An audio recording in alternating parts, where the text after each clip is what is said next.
The whole reason we have pursuers and withdrawers is because that's how we learn to cope with the world around us and not have to express these needs that somebody told us weren't valid or that we weren't able to meet at times. We have all had experience, pursuers and withdrawers alike, of not being cared for around the things that hurt. And so it really is important that we get clear about what it is that's hurting inside us so that we can send a message to our partner that says, I need you, I want you here around this part of me that I'm insecure about. I'm Angela. And I'm Chad, and we discuss issues that couples face in everyday life. Then we set you up to have a conversation with your partner that's designed to bring you closer together. This is the Connecting Couples podcast with the real Emhoffs. Real conversations for a real connection.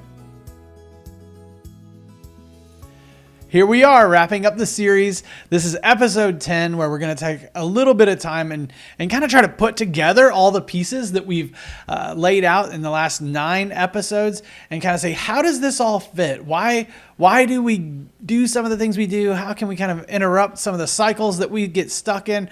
And really say, can we start to view our cycle as something other than we have before? Generally, when couples get in a fight or they get in a bad spot, it's generally very other focused. And we're really trying to help you all say, hey, wait, what's my part? How do I show up for my partner? What is it like? Why do I do it? Why do they do it? We're trying to give you a lot of information, but this kind of wrapping up, we want to say, put it all together. Let's start to look at this thing in the context of our relationship and see how we get taken over by this negative cycle. But every negative cycle also comes with huge opportunities around needs and longings, and honestly, our chances for us to repair things that have gone wrong in our world and in our life, and even the bad things we believe about ourselves. In previous episodes, we've talked about appraisal theory, and our dear friend George Faller, who put together an acrostic called TEMP. You've probably heard us talk about TEMP before if you've been with us for any amount of time. So just a quick recap, that's the trigger or the cue that I see. Something happens and it's a trigger for me. That's the T. And then I feel something, an emotion. Chad, when he describes this, that's usually when he says, uh-oh. That's his feeling that his body is cueing him that there's a threat to our connection. And then I assign a meaning to that. And a lot of times my meaning when I see that slow blink on Chad is that he's disengaged or possibly not understanding me. And that cues my P in TEMP, that protective behavior, that strategy that I go to try to keep Chad online, which for me is that elevated, escalated, articulate, really energy that comes online. So that's the TEMP. And we've laid that out in past episodes to try to help you understand what happens for you when you get in these cycles, what happens for your partner.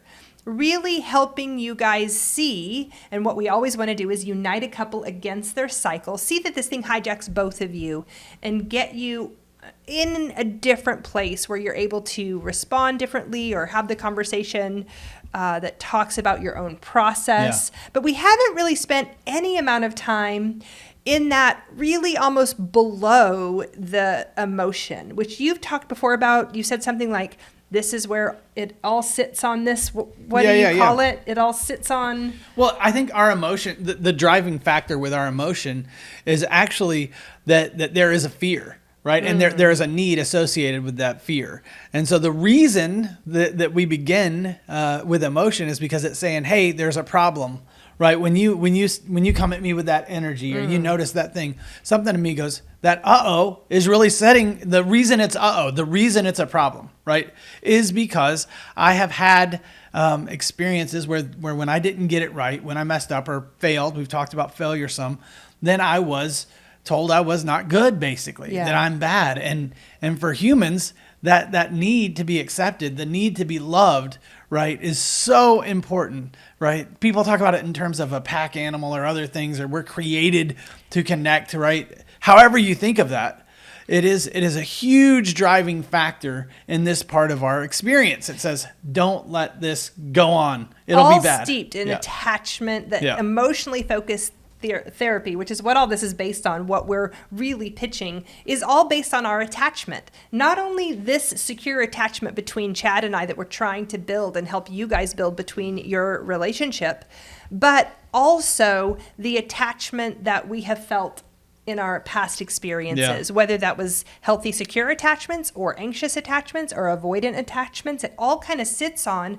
those attachment experiences. And so we've never really kind of taken a deeper dive into some of the deeper motivations. Just now, when you said the reason my body goes, uh-oh, is because I feel that there's a threat to being securely attached to, even my safety or my existence or my survival. Well, before I ever bring that energy to you, something has clearly triggered mine. Yeah. Something has come online in my body that says, oh no, if I don't let somebody or Chad or whoever's around me know how important this is or how urgent this is, I could lose them. I could lose this. We could lose all of this. I would lose my security, my safety, my sense of belonging. Yeah. There are these deeper rooted messages that really are sending off flares for all of this cycle stuff to even begin. I want to try to make it simple. I probably can't, but I'm going to try. So humans, we need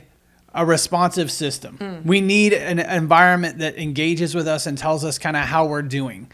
We don't exist in isolation. Nobody does. And so if I'm sitting here and my most important other, my wife, Angela, is coming at me with something that says that maybe we're not in a good space, I feel that as threat to survival in some ways. Right. And I'm not saying I'm not scared of you in the sense that you're going to assault me or something, but literally just as a human, I'm sitting here going, I need connection. I need closeness. I need safety. I need places to be seen and heard and understood and cared for. And so almost instantaneously, my body fights for that. It has a fear response immediately when it recognizes our disconnection. And so then it does something with that threat to connection. Yeah. And it says, hey, here's the emotion I'm going to give you. And so my body goes, gut punch. And then I recognize that to be uh-oh, in trouble, bad. Maybe have I done something wrong? So here's Chad explaining his side of how this thing kind of shows up. And we've done that a lot, but I'll just run through it. It's uh-oh, I'm bad. I did something wrong. How did I mess up? And then it goes to and that's even a little bit of meaning right there. Mm-hmm. And then I tend to pull back. So then I can do that in it's super fast, less than a second, right? I can already be disengaging. And it really is built on this idea that I need to be in relationship. Yeah. That I need to be seen as acceptable by you. Here is what is so ironic when you think about some of the messages that our culture is currently sending, which is that you don't need anybody. Yeah. You can just be self-reliant, self-sufficient, independent. You can succeed on your own. It's one of the things that we have to respond to a lot in the 12-step program. Celebrate Recovery is the 12-step program that I'm the ministry leader of. And we get a lot of people in there who will even say, I have to get myself better, because my partner or my family or whoever is telling me I'm the problem and I have to get better. And here's the thing, they're being sent to work on themselves individually, but they come to a program where community is where we get healing because we rely on the safety of sponsors and accountability partners in each other. So here's the really sad truth. They can't find that acceptance in whatever system they're in, but that doesn't mean they become independent. No. It actually means they go and they find a system or community where they have acceptance. Exactly. And that's the really sad part when we see couples get in these escalated cycles where they're not really able to be that secure attachment for their partner because they don't even know how, by the way. They've never even seen it modeled or they don't understand it.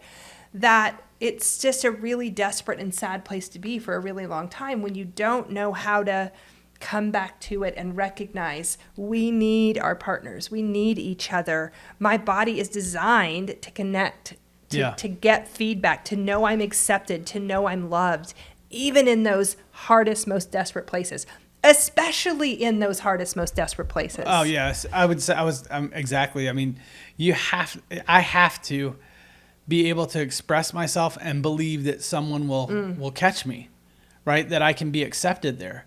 If I don't do that, then I will believe bad things about myself. Yeah. And, talk about Brene Brown and lots of other people have said this too. But if I hide who I am, if I don't share who I am with others, eventually I just believe bad things about me. Yeah. And so I might be able to survive, But you want to talk about where the really negative behaviors in life come from? You want to know why a lot of people are in jail or addiction or all this stuff?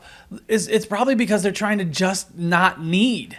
They're just trying to cope and mask and manage. And so we could go down that road, but by the way, it's a good place to cue up that we're going to do our next series on addiction. Yeah. And so be looking for that. We're really excited to bring that to you. But we'll get to that eventually. Right now, staying on this, how important it is. Why Chad and I really want to help you connect because it's vital. Well, and we will find something to connect with. Yeah, that's for sure. Right. And so even Angela was saying, like, people would like to believe that they don't need people or something. But I want to say, looking back at the pandemic of 2020, man, coming out of that, depression rates are like at 32%. Before the pandemic, we were at 8%. Right. You talk about anxiety escalated in through isolation. The roof. Grief isn't working the way it's supposed to. Yeah. And so when you start to think about removing community or removing relationship, I want to say it's not good. Quarantine is not good. We are not meant to be alone with our experience. Literally, whether that's an emotional experience or whether that's just a lived experience. And most of our experiences are emotional. I should have said that way. But I'm like, we are not designed to make sense of our world in isolation. We can't. I remember even after my divorce, when I was in early stages of my healing process, and a therapist said to me, "Who is there for you?" And I had this incredible dog that he died when he was 14, but he was in it. It took me through the divorce, took me through all of it. Kona Bear, he was the sweetest. I needed connection so much that I even found a dog that if I were crying would come over. Yeah. And I think that's even why lately on the rise there have been these like emotional support dogs or, people going, this is too scary for me to do on my own. And it's too scary for me to trust another human. But this could be trustworthy, But talk about pack animals. We really need another man's best friend. Yeah.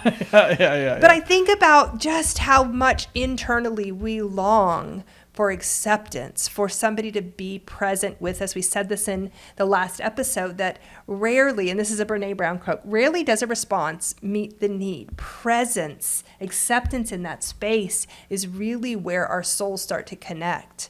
And why, we've shared all this stuff to kind of come back to this idea of getting you to a place where now you can talk about your cycle. And that's something we want to help you be able to articulate. Chad and I just did it. We've done it a few times. So I get escalated. He slow blinks. Now we're in it. We've shared our emotion. We shared our meaning. We've shared our protective action. So for you, that TEMP, that trigger, emotion, meaning, and protection, if you and your partner can lay out that cycle or understand what it is, that is kind of the lead-in step to what we're trying to maybe even emphasize or stress the importance of in this episode, which is to be able to get into the deeper, what are my deeper needs? What are, as Sue Johnson, one of the co-founders of EFT says, is my catastrophic fear, what Chad is saying, that I'll be rejected from the pack, that I'll be alone, that I'm going to lose everything if I don't hold this together. Yeah. That is a pretty catastrophic fear that's deep, deep, deep, deep, deep within.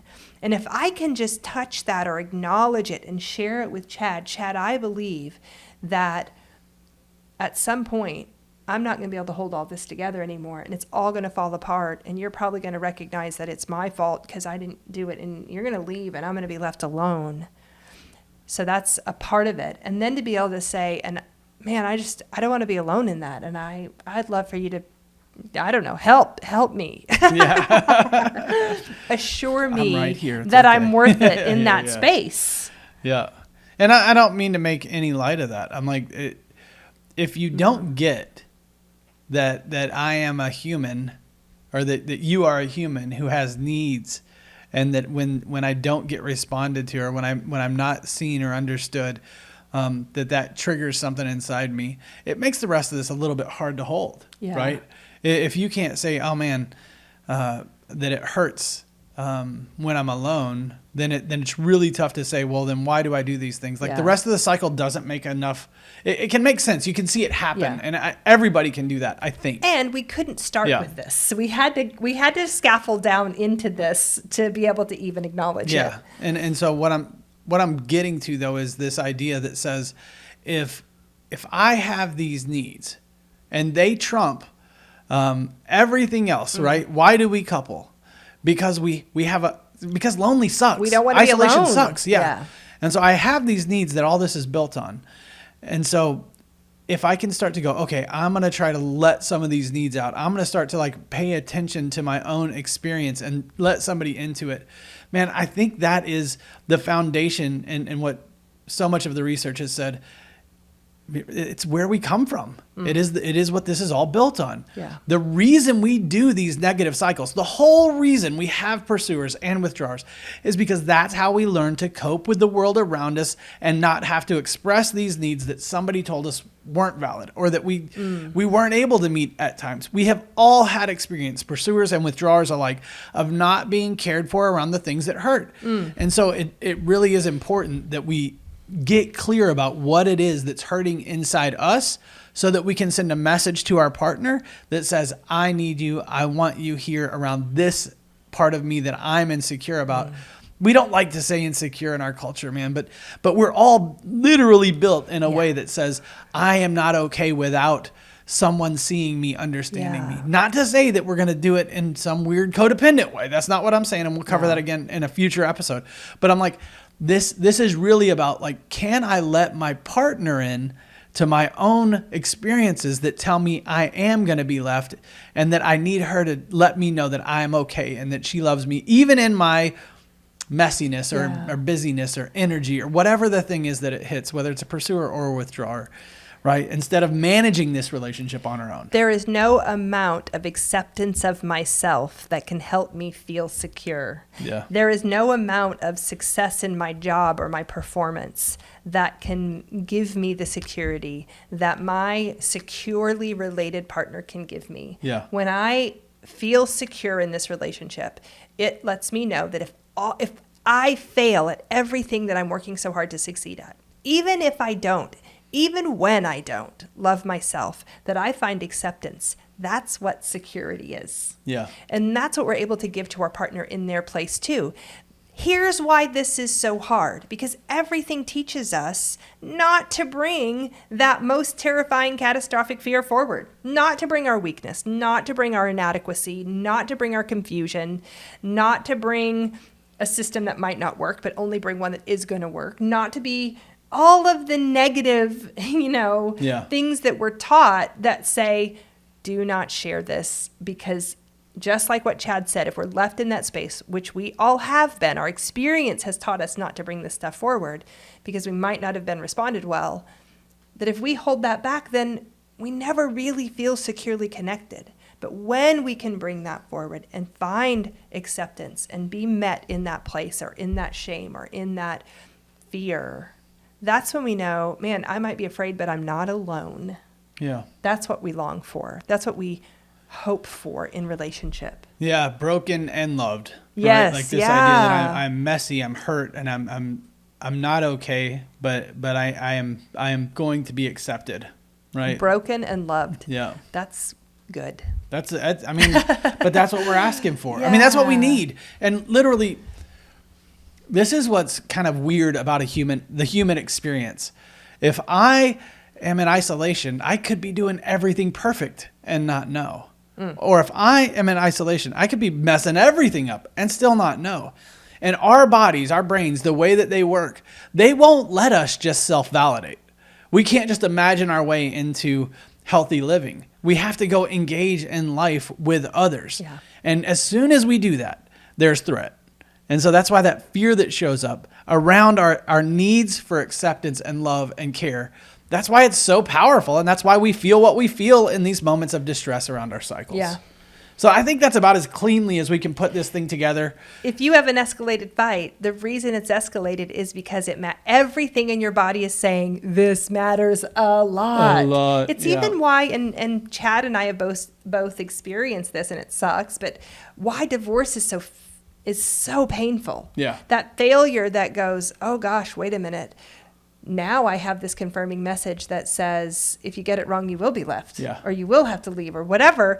Oh, that's hard to bring to a relationship too. So for those of you out there who possibly are on a second marriage or in a relationship after one has failed, then you have to contend with that. Well, the scar tissue around that view of self, right? Like that, the way I see myself, and it has been confirmed. And I've showed myself and then got wounded in the most vulnerable place, right? That's hard. And so both of those things, man.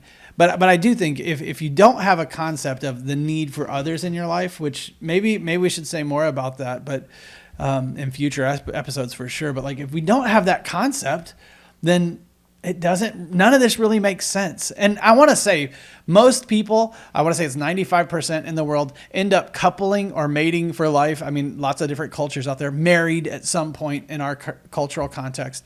But most people do. Yeah. So most people end up in that relationship, at least at some point. And so we try that because it is a natural thing, right? We say, hey, this loneliness stuff sucks. I don't want to be by myself. But then we get divorced a lot of times because we've never figured out how to make sense of the cycle that keeps enforcing our own hurt. Yeah. And if we leave ourselves in a cycle long enough, if we keep having these things reinforced over and over and over and over, that's why we give up on our hope for companionship, for love. Yeah. Right. And so we have to find ways to, yes, interrupt the negative cycle. Yes, we have to be able to kind of say one or the other of us, whoever can, is going to stop the fight. But beyond that, we have to be able to go, hey, this is my fear. This is my need.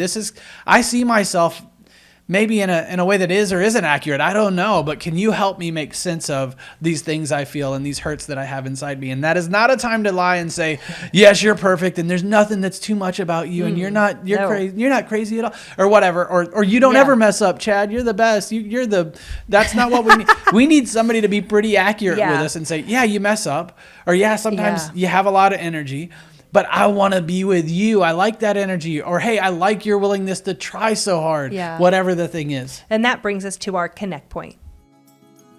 The connect point is designed to help you have a different conversation about how you experience your relationship. Small adjustments lead to big change over time. Take some time to practice with us now. Broken and loved. That is the topic of our connect point for this episode. Really, to be able to first acknowledge that you have some brokenness is huge. That fear, that recognition of need for other, need for acceptance in the places where we have shame requires that we first are willing to acknowledge those inadequate places that we feel that we are possibly afraid to share. And so our hope in the connect point for this first is that if you haven't ever done it, maybe go back to one of the previous episodes where we talk about TEMP, that trigger, emotion, meaning, and protection, both sides of you in that cycle. If you can, just kind of discuss and play out your cycle so that you kind of understand what is at play on the surface. But this conversation goes even a step further, which is to be able to, if you feel safe and you guys can go for it, talk about what that deeper catastrophic fear is and let your partner know your need for them in that space, your hope and desire for that acceptance in that scary place. And partners, you're just saying, thank you so much for sharing, and I do love you, and I do desire you. I mean, it's not really at this moment to talk them out of it or to fix them or even, as Brene Brown would say, to offer them a sandwich. We just want to possibly... I noticed that. I see that. I understand that. I'm with you. I want you to know I accept you right now. Yeah. So go and have that connecting conversation. Thanks so much for listening to us. If you've enjoyed this podcast, one of the best things you can do for us is to share it with another couple that you think could benefit from it. You can rate us and give us a review on your listening platform, and you can follow us on our Facebook page, The Real Emhoffs. If you want to support our nonprofit that makes resources available for couples, you can check out the Ways to Give tab on our website, therealemhoffs.com. We love to hear from our listeners, so feel free to message or email us with ideas you might like us to talk about or the ways that our Connect Point conversations are impacting your relationship. Thanks again.